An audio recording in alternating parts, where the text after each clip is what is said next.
Welcome. You are listening to Caregiving Secrets with Deborah Greenhut. If you are a family caregiver or expect to be one, and you want to maintain your well-being while caring, then you are in the right place. I am your host, Deborah Greenhut, speaker, author, and rational caregiver advocate. I'm a family caregiving veteran, bringing you survival secrets and experiences from experts who share the goal of doing less by managing more. We need to invent and reinvent family care, and together we're going to do it. My big idea is rational caregiving, and my motto is, let your brain lead your heart. Please share yours in the comments. Caregiving Secrets, because friends don't let friends be caregivers alone. Let's do this. Welcome, everyone. We have a very special show in mind today, and the timing of it is right before Thanksgiving, and I think you'll catch on pretty fast to why I wanted to do this for today. We're looking at a website called FEMFL.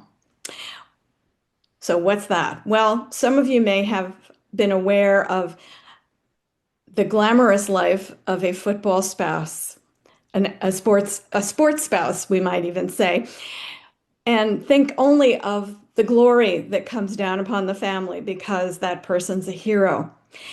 The group of people I have today are doing some research on what happens to the sports spouse when their person is injured. What is that life of a caregiver like? What happens to all the glamour? And what is the real day-to-day experience of being that caregiver? So I'd like to begin by letting each person introduce themselves so you can hear the voice and hear a name attached to it, since some of this won't be video for some people. So Rachel, I'll start with you. Hi, we are so happy to be here. So thank you for giving us the chance to talk about this unique group of caregivers.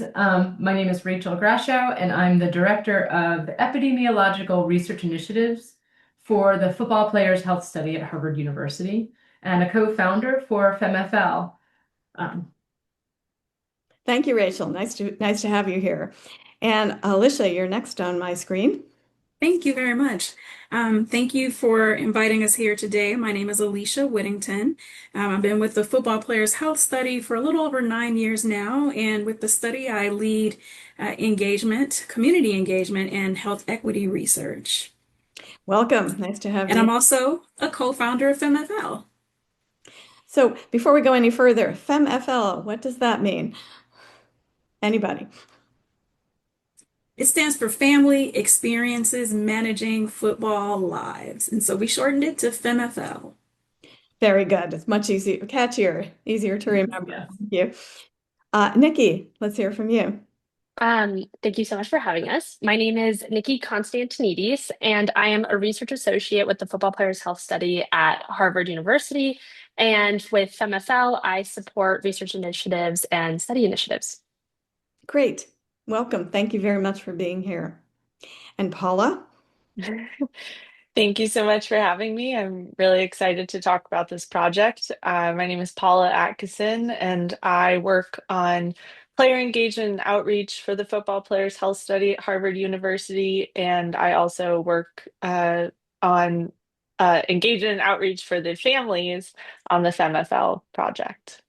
Great. I'm so glad to have so many people from your group here today. I know Professor Christy Glass, who is at the University of Utah, was unable to join us today, but perhaps we'll have her come back at another time. This is such a big topic that there's an awful lot we can and still should address even after today. So I'd like to open with a kind of overview question, and I'm going to ask Nikki Constantinidis. Your FEMFL findings highlight caregiver burden among partners. So what football-specific stressors are most strongly going to predict the future of this burden for people?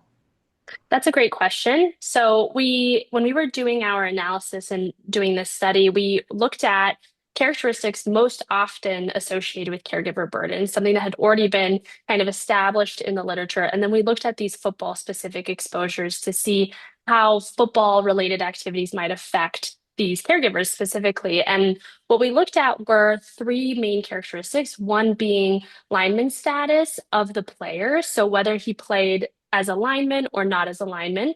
We also looked at the number of relocations that they had experienced due to football play. And then the third question we looked at was whether the spouse, so the wife or partner of the player, if she had any perception or fear that her player spouse has CTE. And CTE is short for chronic traumatic encephalopathy, and it is a post-mortem diagnosis. It's a neuropathy that's only found after death. But CTE is spoken a lot about in football, in the media. And so, with that knowledge, we wanted to understand how just maybe being concerned for that disease might affect their caregiver burden or other factors and outcomes that we looked at, such as depression and anxiety. So, what we found was that perceived CTE, so again, I'm really going to reiterate this a lot, that the fear of CTE in the wife about her player spouse, that increased caregiver burden. And we also found that the number of relocations, how often they moved, that also increased their caregiver burden. That's a really helpful thing to know. While the pressure and the forecasting might be a little more true to life for the caregiver of a sports person, of an athlete, um, everyone worries about something else happening to their spouse or partner when the ball has already started rolling, so to speak, in terms of illness or injury. So I think that's data we probably don't have anywhere else. So it's going to be really useful to the community at large, I believe, as well. Thank you, Nikki. That's a great overview of what we're about today. I'm going to turn to Paula and I'm sorry, in your outreach work, what messages or tools seem to resonate most with the families who are navigating a post-career transition? So it's not just before and during, but also after life changes, as it does for most caregivers, but there's a particular set of changes that professional athletes must undertake and undergo. Yeah, absolutely. Great question. I think one of the things that we really focus on at both the Football Players Health Study and for FEMFL is we like to emphasize actionable items and resources for the community in order to aid in this post-career life, both the transition and beyond. And when you are a football player, your healthcare is managed by your team. You have your diet taken care of, you have your sports exercise schedule taken care of, sort of everything is managed. And caregivers play a huge role in that during career. And then post career, a lot of that falls on the caregiver. And so, one of the things that we've developed that has been sort of most utilized and most sort of welcomed and received by the community is a series of questions and ways for family members and their player spouse to interact with doctors and other healthcare professionals in order to help optimize and best take care of their health post career transition and beyond, because that's one of the biggest things that sort of people struggle with because it's no longer managed by their career. It's now sort of something that they have to take care of on their own. So that's a resource and a tool that we've really tried to emphasize, not only for the player spouse, but also for the family members who we know as caregivers often play a really big role in that medical care and medical administration. Yeah, I think it's extraordinary that we're not just dropping people in, I was going to say Kansas for a different reason, and saying, okay, you're on your own now. Well, all the colorful imagery is gone. But it's a little bit like that, unless we have not only knowledge, but also practical applications that can help people to survive in this next environment that they're going to travel in. So I thank you for that. Let's see, Rachel, you've been doing some epidemiological research, is that correct? Yeah, absolutely. Yeah, so what should families know about long-term health risks and actionable steps for former football players?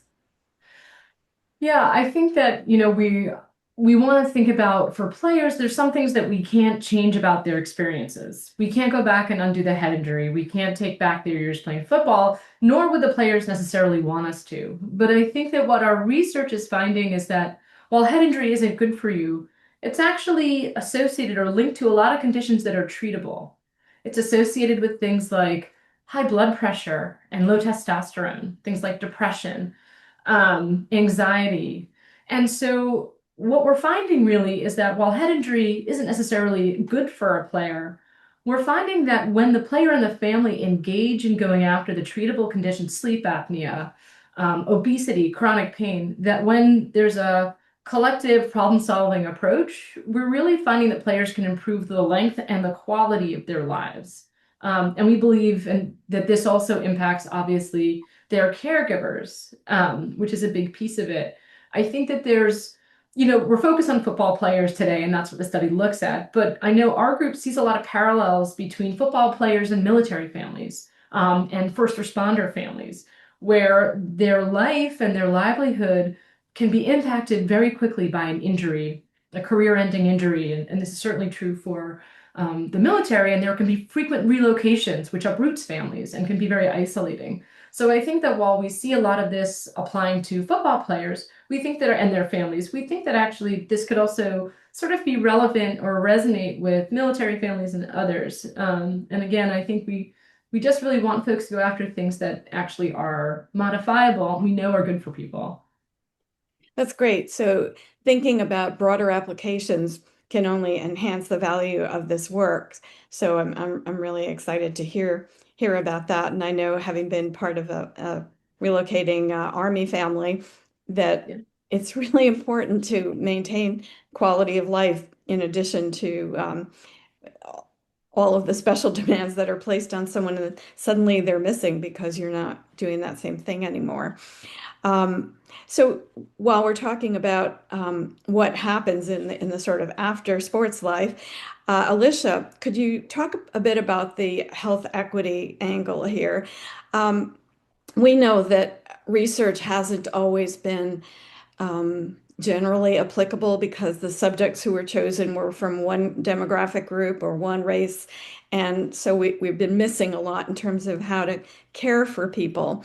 So have you seen disparities in terms of access or care or outcomes among former players or their partners? Thank you. Excellent question. I'd like to start with my response being that I am from Missouri, so the Kansas reference is, I appreciate that. And in all seriousness, so a few things. The Football Players Health Study is the largest study of living former NFL players. And we have pretty close to 5,000 former players that have participated, which is remarkable. And what sets the Football Players Health Study and FEMFL apart is that we focus on the community. And so all of us here are trained researchers, and we have clinicians and, wonderful brilliant professionals with a range of experiences. However, the community knows what they experience, and they can help you define their needs. And so, about health equity and health disparities. I should define that as well. Health equity is achieved when everyone has the ability to achieve optimal health. And think about how large the Football Players Health Study is. However, not everyone has the same experience. And so you talked about the transition, and for some, it may go, positively, and some not so much. And so, with our data, the Football Players Health Study, what we have found thus far is that there is disproportionate suffering within the Football Players Health Study participants. And so, what we found in our very first set of analyses, we found that across 5 general health outcomes, that Black former players are reporting worse health outcomes or poorer health in different areas than their white counterparts. And so that looks like indicators of anxiety and depression, pain-related impairment. And these are things that have an impact on quality of life. And so if one is unable to, let's say, participate in just fun activities that bring them joy, that affects their quality of life. If they're unable to do household chores, that affects their quality of life. And then you have a spouse and maybe a significant other that's supporting that person. And it's really challenging when we uncover these types of results. And so from there, and here's the thing too, we wanted to know if, like, well, what could be driving these sorts of results? And we ended up controlling for or taking into account different things that are a part of the football experience. And that would be things like body mass index, the positions they played, the era in which they played, the number of years that they played football, and none of those things changed the result. And so when it's all said and done, we want to support former players and their families. And so this is definitely a concern for us. We've taken it further and looked at other aspects of health, and it's looking or shaping up to be pretty similar. And so go ahead. Go ahead, Rachel. No, I Oh, want I to thought speak she had briefly. something to say. I'm sorry.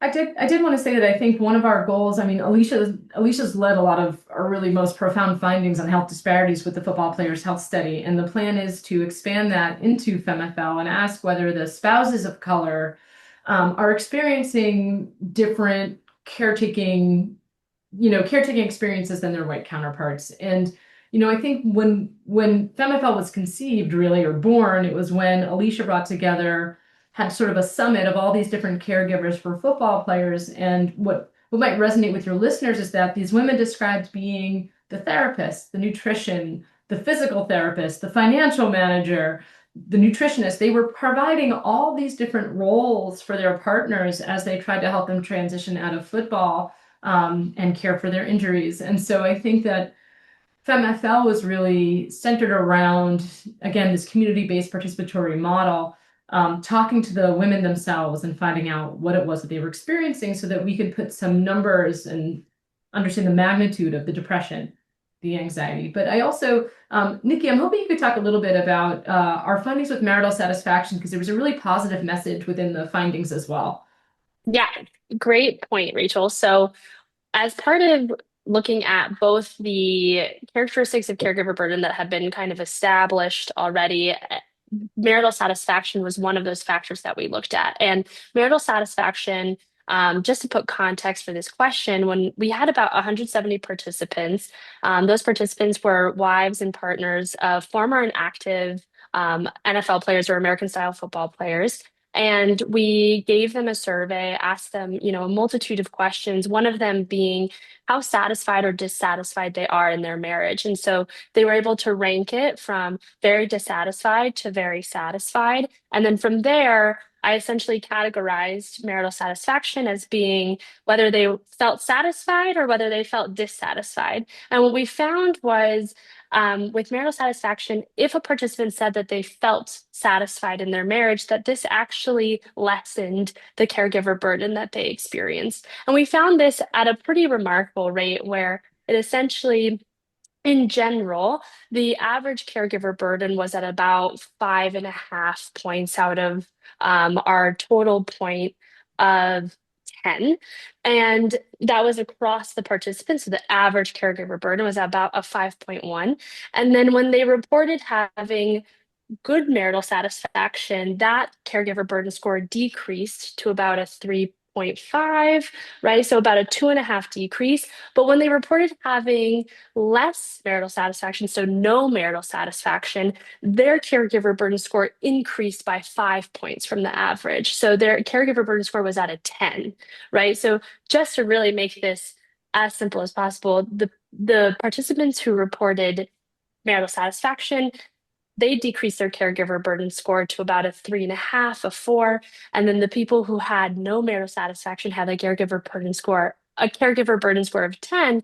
And we know that caregiver burden is considered severe at a score of 8. And we also know that wives in military houses have a caregiver burden score of about a 10 as well, right? So those who experienced no marital satisfaction had essentially the same caregiver burden score as military wives. And they had a greater caregiver burden score than the average participant in the study. And this was what we felt a very important finding because marital satisfaction, as we've said before, feels very actionable, where this is something where you can go with your partner, you can go to therapy, you can go to counseling, and perhaps that can help with your marital satisfaction. And then that can also contribute to your caregiver burden. The one caveat to this that we always want to say is it's very hard to understand the directionality of marital satisfaction. It's very bidirectional in the sense that we can't really disentangle what came first. Was it that there was less caregiver burden, and so that increased their marital satisfaction? Or was it that you had increased marital satisfaction, and so you felt less caregiver burden? We don't know that. That's something that we want to explore in our future research, trying to understand that relationship. But although we don't know the direction of it, we can still say, well, we know that having marital satisfaction decreases caregiver burden. So that's something that we can provide as insight for a couple. No, that's a great starting place for how to figure out how to help these caregivers and to lessen the burden. One of my colleagues has identified 19 different systems that a caregiver has to navigate every single day, from nutrition to doctor visits to all the things. And it's a very complex life that is suddenly thrust upon someone who becomes a caregiver. So let's turn to some of the practical solutions that people might find helpful here. That anyone can answer these questions. From your own experience, what are the most important questions a spouse should ask a physician, a trainer, or a specialist when they're evaluating an athlete's long-term health? And that might be something that starts before the person has to transition out, because some injuries are less career-ending than others. So what are some good questions to ask ahead of time? Well, as Alicia mentioned, we have a checklist. So everyone is welcome to go to our website. And Deborah, if you wouldn't mind putting a link, perhaps we can send you a link to share with your listeners for this checklist, because really it applies to all, I think probably all American men. But we really, really encourage players and men in general to make sure that to get their sleep apnea checked, to see if they have sleep apnea, because that absolutely impacts brain function, hormonal function, their heart. We encourage those with chronic pain that may be keeping them from exercising or socializing, to certainly have that looked at. And high blood pressure, especially for men of color, is a silent killer. High blood pressure over the course of one's life absolutely hurts the heart and then hurts the brain. And specifically for football players who, as Nikki mentioned, may have concerns that they have CTE or neurodegenerative brain disease or another issue, when they're having symptoms of can't find their keys and can't find a word, it may be due to their head injury, but it also may be due to sleep apnea if they're not getting enough oxygen at night. It may be due to low testosterone, which affects how well men's brains work. So I think there's a lot of very standard things that a lot of American men should be looking at. We get concerned because we feel like when players go to the doctor, the doctor sees the player first and not the man. And what we want to do is flip that and have them look at them as every other American male and run through those tests with them and their partner. Right, so you can, do some of the forecasting. We will definitely put your checklist into the show notes so people can find it below the episode in either on YouTube in the comments function or on the podcast in the show notes themselves. Now, families in pro sports or any sports actually may move multiple times during a partner's athletic career. So are there strategies for spouses to maintain stability? Because you're caregiving whether someone is ill or injured or not, if you are the main support of the family there in terms of emotional and maintaining those 19 systems. So what are some things that caregivers can think about to keep everybody on an even keel when you make that move? If I could Well, just briefly speak about being a family member. So thank you for sharing your experience. I have three brothers that play high school football. All three went on to earn D1 scholarships, and then two went on to play in the NFL.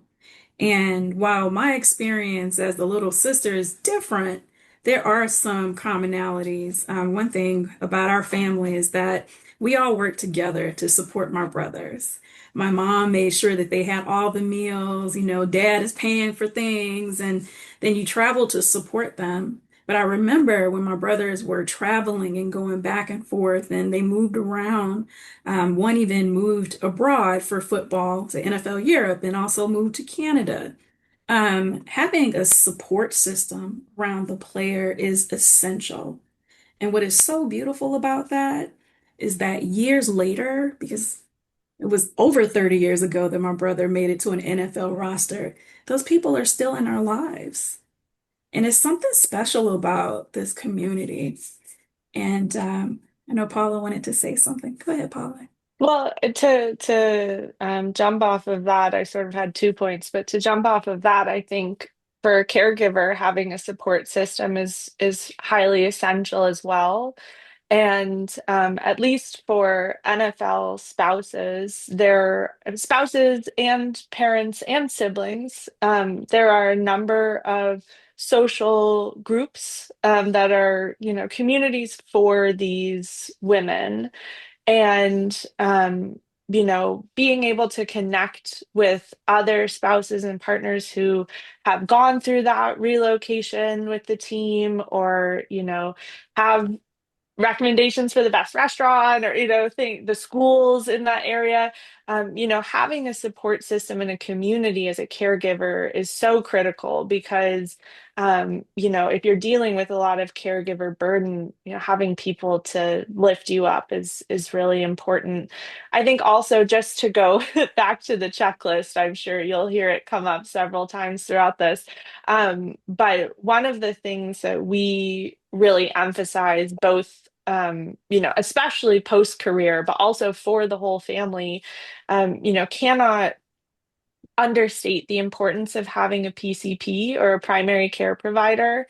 We found in the spouses and the women that having her poor health can also impact her caregiver burden. And so, making sure that even though a lot of energy and time is going into sort of giving to the partner, the spouse, or whoever, the caregiver is taking care of, it's really important to take care of yourself as well, especially around your health. And so establishing a primary care provider, sort of going through these sort of regular preventative care, can be really important in, building some resilience, and having strength to take on the burden of being a caregiver.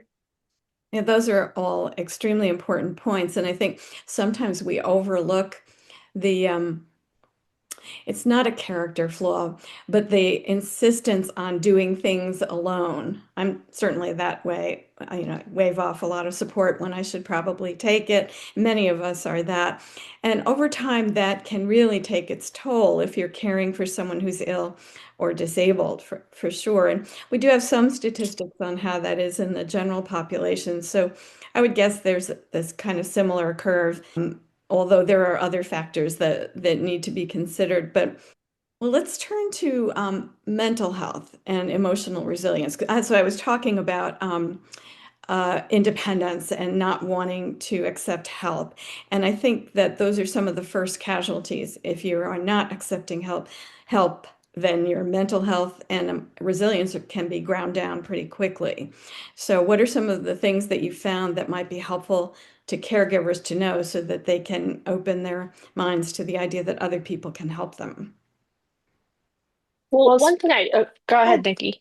well, one thing I want to say is we've been bringing up the checklist a lot, and from my conversations with players and their partners, oftentimes the spouses, the wives, will ask, "Well, can I use this checklist too?" So I just want to say, even though we don't necessarily have research specifically looking at how the items on the checklist are associated with the wives, I think one of the things I've noticed is sometimes you want to ask for help, but you just don't know how to.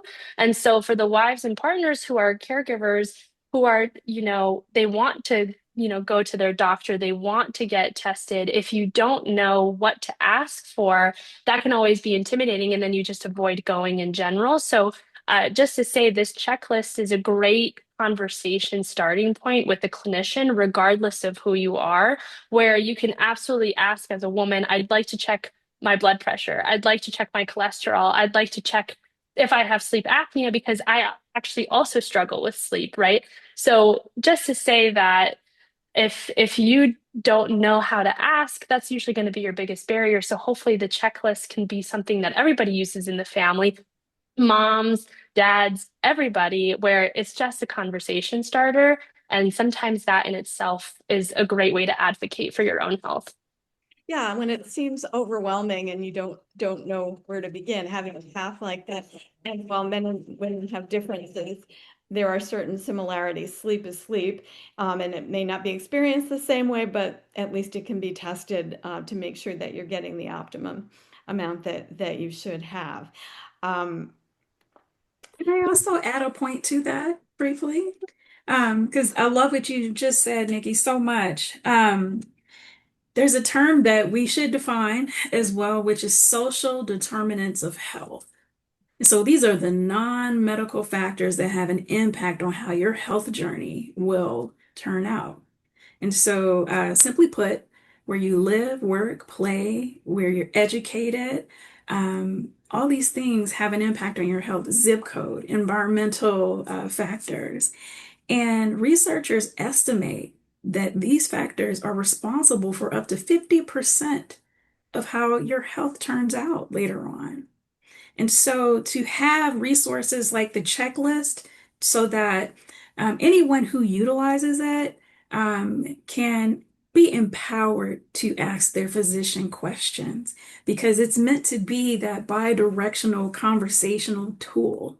And we hope that, that will give them the tools that they need to just be more informed about their health, ask those difficult questions I because think it will make just, a difference. Go ahead, Paula. sorry, Alicia, I was just going to add two more points to this. I think thinking back to what Nikki and Alicia said, one of the things that I personally have enjoyed most in my work with the community is seeing wives and their player partner doing things together. I've worked with a couple who every morning they take their blood pressure together, and it's something that, that's aiding in their marital satisfaction. That's aiding in their health management. And so, all of these things are helping her be a better caretaker and him be a better partner. And these are sort of ways that, caregivers and their partner, if it's a sort of spousal relationship, can work together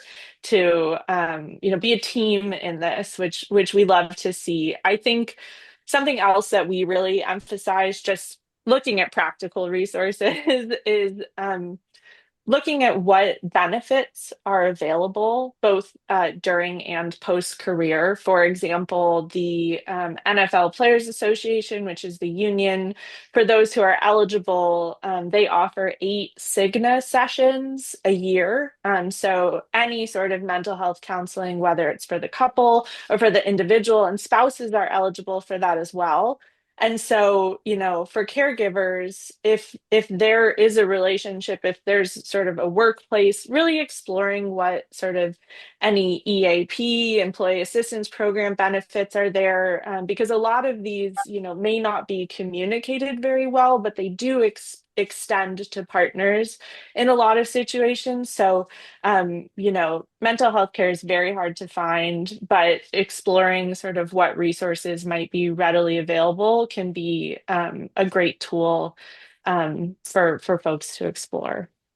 Absolutely. And Rachel, you wanted to add something before I did. I think that there's this, what I've just really appreciated about this conversation is the focus on like the social network and the social support for these women. And I think one of the stories that we hear over and over and over again from these NFL spouses is that they feel both hyper visible and invisible. In some ways there's all eyes on them. I think everyone assumes their lives are perfect. And yet at the same time, they feel overlooked and isolated. And I can't tell you how many times, and I know my colleagues will feel the same, we've gotten tears from these spouses when we explain that we're not just looking at their husbands, we're looking at them, and we're finding caregiver burden, we're finding depression, we're finding anxiety. And I think a lot of times they feel seen for the first time.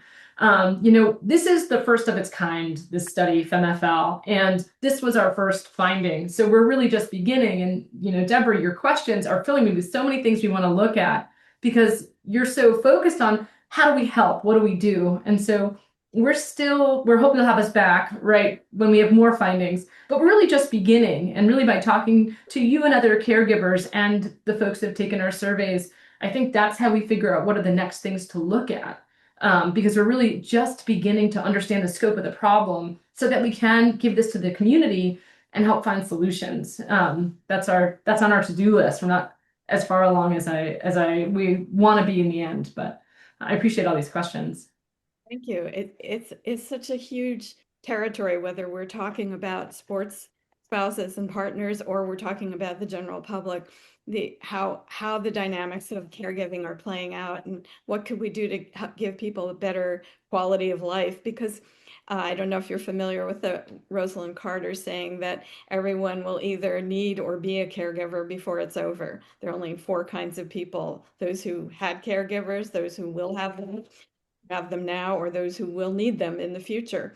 We're all in that boat. So you've kind of chosen the whole world that you need to be looking, or you want to be looking at. But that doesn't mean a lot of meaningful work has already been done here to at least map out the territory. So I'd like to turn to two situations in caregiving that come up most often. One, dementia, is because that is the one where there's the greatest risk to the caregiver of dying before the spouse. So not to bring the conversation down too low, but often conditions are terminal and caregivers have to cope with that as well and cope with what the family's going to need afterwards. And I don't know how often statistically that will come up in the sports families that you're looking at, or whether you've looked at that question in detail. But is there any guidance or any helpful thought you could share with our caregiving audience? Well, I would say that, again, as I just mentioned, we're just starting. One of the plans for FEMFL is now to move to talking with and working with the surviving spouses, those who have survived or experienced the loss of their loved one. And so I think that in some ways, as you're speaking to, whether it's dementia or some of the other conditions, I think that's a unique, different, incredibly important experience that we haven't looked at yet. And I think one of the reasons we want to look in our group is that because of head injury, high blood pressure, all these other conditions, we're seeing that our spouses are taking care of their partners with dementia or with cognitive impairment earlier than they would, say, in other populations. Maybe similar to military, but certainly different than the general population. So I wish we had more of an answer for you, but I will tell you that that is absolutely on our task list and our agenda to work with more community members to answer that question, because we know that's something that a lot of I think our population will experience, and again, a bit younger, perhaps than other groups. That's important to know, and I'm sure that it will probably shine a big light on the non-athletic population as well. It won't be that different, is my guess. It's the same 19 systems and the same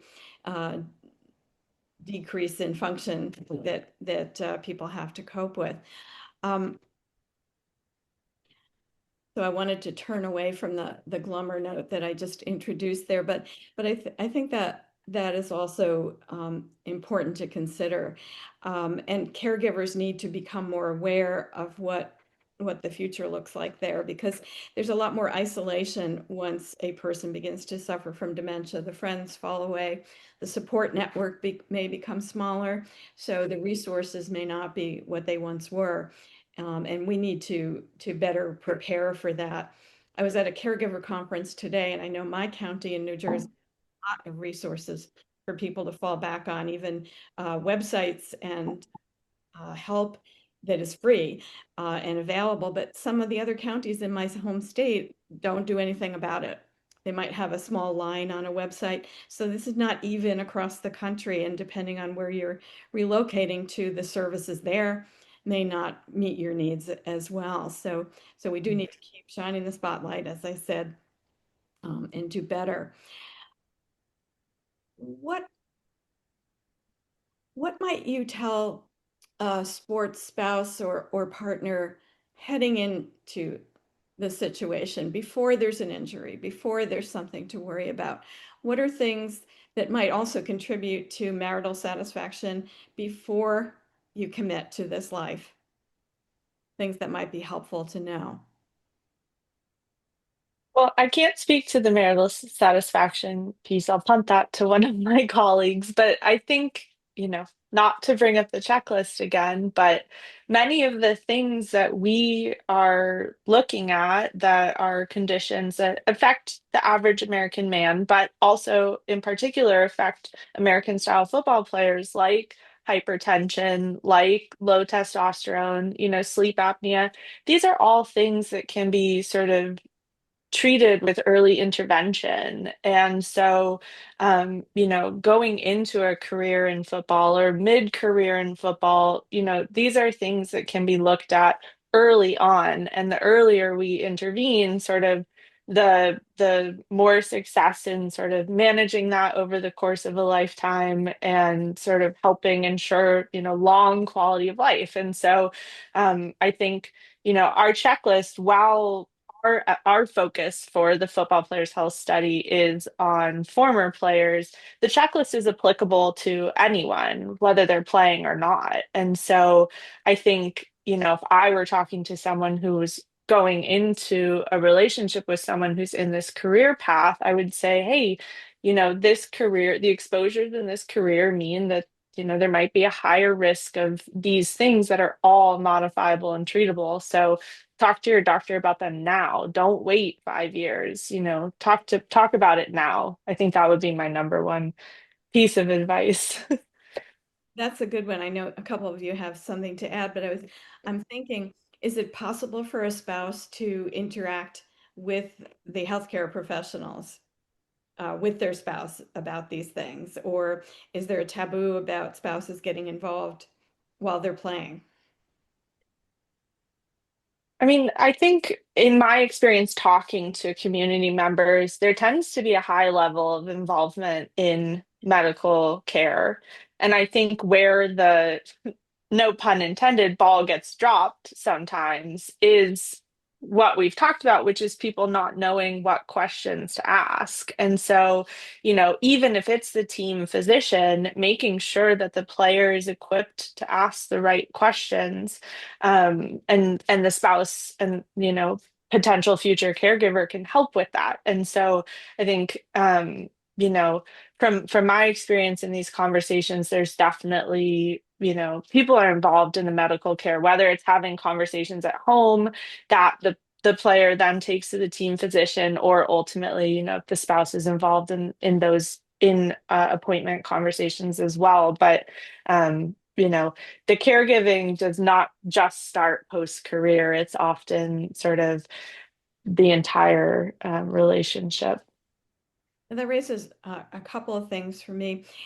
Do you feel that the medical staffs are more attuned to handling acute care situations, or the aftermath, when the person will be coping with leftover problems, let's say from the years of playing, things that don't come up until years later? Are the team physicians adept at helping people to understand what's in store, do you think, or are they more focused on what's happening right now? I I can't think, really oh yeah, speak. go ahead, Nikki. You'll know better than Well, me. I think so I worked with collegiate athletes for quite a bit of time, and I think that physicians, I can't really speak to acknowledging exactly what happens in professional play, but from what I've heard, the physicians for the team physicians they really focus on active players, right? And players who might come back to the team and getting you back into action. One of the questions we have outside of this study is to look at what happens post transition, what happens after that play. I don't necessarily know whether team physicians are going to be a part of your care after leaving the team, but I think this is something that I wanted to add to Paula's point. There's a lot of taboo with players about preparing for post career because it does feel very like a jinx, right? Like if you plan for your career to end, your career will end. So I think this is where, in essence, their partner can kind of do some of that work in the shadows where they're not necessarily, maybe where you're not talking about your career is going to end every single day, but the partner can, start asking those questions that with the clinicians in order to prepare themselves for what that might look like post transition and prepare themselves for what that medical care might look like post transition. But that's really, I think, what might lead to success is having a plan, and that plan might have to start coming to fruition during active play instead of just starting to ask all those questions when your partner's been cut and maybe they don't have access to the same clinical care that they had before. But if you're able to ask those questions, talk to other partners and wives who maybe have players who've had experience with the same injuries and seeing how that happened for them, then you can start to kind of build your plan and build your medical plan and your transition plan. And that's a way to support your partner and a way to support yourself, right? You're both prepared for what might come next. And just to add to that, combining a few points that have already been made. So, with healthcare being curated when on a roster, and what we've heard from players like in their lives post NFL, post career of football, is that for the first time in their lives, they're navigating health systems on their own or independently. And so you spoke about the 19 systems, and I'm so curious to hear more about that and how that fits into the larger health systems that they are navigating as well. And so that access to care and being able to navigate those systems is so important. And that was one of the primary drivers of this team creating the health checklist. I know we keep highlighting it, and when you see it, you'll say, oh, this makes so much sense. But in that moment, it's so great to have a guide to refer to that is free and available to everyone on our website. That's fantastic. Rachel, did you want to add to it, Alicia?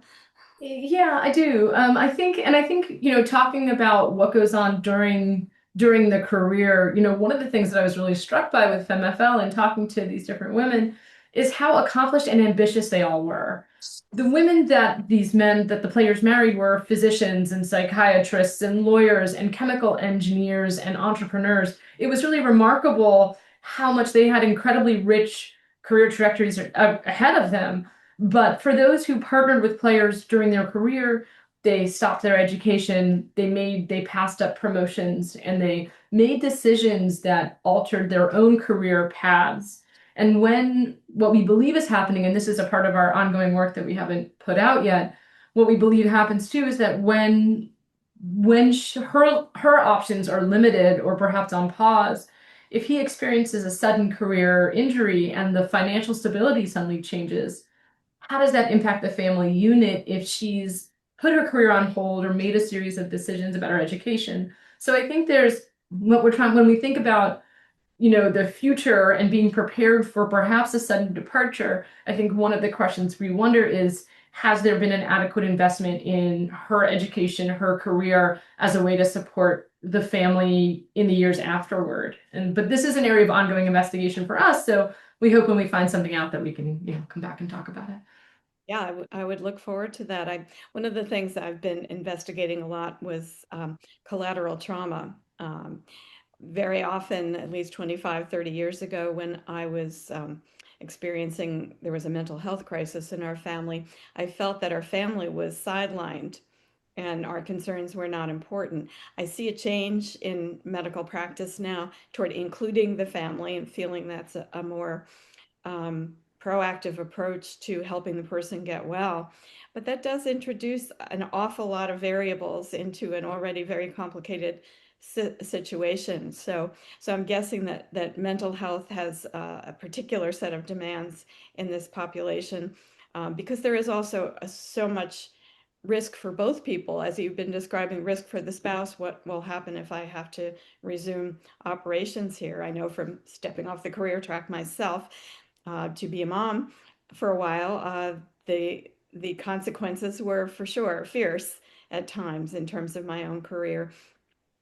So I just have a small slice of that, but to give up a career of being a physician so that your spouse can play football, that puts both of you at something of a disadvantage later on, if indeed the stars are not aligned with good health for you. So that is something we should definitely look into. It might be a great uh, leadership study for the rest of our population to think about how we're going to structure family life, and not propose so much damage. Um, we have so much to talk about, and yet I think we've been going for close to an hour already, which is going to be a lot for our listeners to take in all at once. So yes, definitely, I would love to have you all back, and anyone who's added along the way, and certainly Christy, to talk more about these subjects. And I want to compliment you. You are so clear and so articulate to help the general population understand a bit better, both about athletes, but also about their families, and how families who are not in the same sphere might benefit from this incredible research that is going on at Harvard. And hopefully there will be a lot more pods and seedlings springing from what you are already doing. So I want to thank you all for being here. Is there any last thought that any of you or all of you would like to leave with our audience before we sign out for today? I saw Nikki's hand go up first, so I'll go there. I have one thing that I want to say, and this is kind of an anecdote that Rachel and I got to experience together, which I think was really great. We were presenting to former players and their spouses, and the presentation we were doing was a myth busting presentation. And one of the very first myths that Rachel presented was if I played professional football, that means my life will be shorter. Or Rachel, you can fix what the question asked, but essentially we asked everyone, do you think that's true or not? And everybody thought it was true that their life would be shorter because they played professional football, but that's a myth. It's actually false, right? Your life isn't shorter just because you played professional football. And I think that myth and that result really emphasizes everything we've been talking about today, which is there's a lot of things that you can do for your health, for your players' health, to elongate their life, to make sure it's a joyful life, that there's less, pain and other health problems. And so I really want everyone who's listening to have a little bit of hope that it's not all gloom and doom, and that there's really actionable steps that you can take for yourself, for your partner, for the player, to have really long, joyful lives. And that's essentially what our goal is in our research, is to say, you played, you can't go back and reverse that. And these are the things that you can do to make your life, as good as possible. Right, life doesn't end with the game. Right. The number of games that you played, and many people have gone on to have very successful careers after their playing career ends. So that's a great thing to remember, and I'm sure will contribute a lot to mental health, that people know I still have a purpose. Absolutely. Thank you, Nikki. Anyone else like to add anything for the audience? Alicia? I would like to add, since it is National Caregiver Month, that to really take a moment and think about the caregivers in your life. And I'm sure that they could use some support or some words of encouragement, or even a nice token of appreciation, friendship, family, a meal, or something. Love on the caregivers in your life. And if you are the caregiver, spend some time loving yourself and appreciating the fact that you are a part of this journey and you're not alone. And thank you to all caregivers. That is the sweetest thing. And I'm so glad that you said that. It is National Caregivers Month, but every day should be National Caregiver Day as far as I'm concerned. Yeah. Thanks, Alicia. How about Paula or Rachel, or both of you? Anything you'd like to sign off with here? This has just been a fantastic conversation. Thank you so much for having us. And I look forward to this being an ongoing conversation because I think, there are always things that are emerging, data, resources, et cetera, to benefit caregivers. And it's very rewarding to be part of this work. And I'm just excited to share it with everyone. I don't think I can top anything that was said, but I can say that we want to just extend our heartfelt thank you to the NFL spouses who have guided the project, to those who took the survey, to those who engaged in our results. I say to the faculty and staff of the Football Players Health Study and the rest of the FEMFL team for all their work to make this happen. This was an enormous effort of love. And we just live in gratitude to those who would share their stories with us. Without them, without their trust, we couldn't have done this. So the gratitude really goes to the caregivers and the spouses and the families. But thank you so much. This has been wonderful. You're welcome. I want to thank your openness and willingness to talk about all of this while it's going on. And it is really amazing to see how open the players and their spouses have been in talking about these issues, because you'd think they'd want to preserve that Hollywood image that they may have, but this is really what life is for all of us, not just sports families. And I'm so grateful that you brought this to light and that we can bring it now to a wider audience. So thank you very much for being my guest today. I really enjoyed it too. And I hope we can fit all of you on the artwork because I want everyone to see your faces and experience what kind of joy we felt today. Even though we're talking about a hard thing, it was an enjoyable conversation that brought so much good to light. So thank you. Thank you again. And I will see you soon. We have to do this again. Thank you. Deborah, I did have one request to add to the show notes. There is an NFL specific crisis hotline called the NFL Lifeline. And I know we talked a lot about mental health. We talked a little bit about some hard topics. Caregiving can be a very stressful topic. So I can email you the link. The website is nfllifeline.com, but that's available to players and their families. So just wanted to plug that. I don't know how many of your listeners are going to be from this community, but just for folks to know that there is a specific resource that is for this, given, the content that we talked about, things like that. Well, I'm sure more than players would and their families would be interested to know that. Yeah. Support, because we often look at the grueling lives that people lead and think, is anyone taking care of these people? And it turns out there's a huge community of people who are interested in making life better for them. So I thank you for that, and we will put it in the show notes as soon as I get it from you. Thank you. Perfect. Thank you. All right, everyone. So now you can and relax a little bit with the rest. There's not much left of it. And thanks again for being my guest. And happy Thanksgiving to all. And everyone stay healthy. Yeah, you too. Thank you again. Thank you. You too, Deborah. We'll talk to you soon. Bye. Bye. Bye.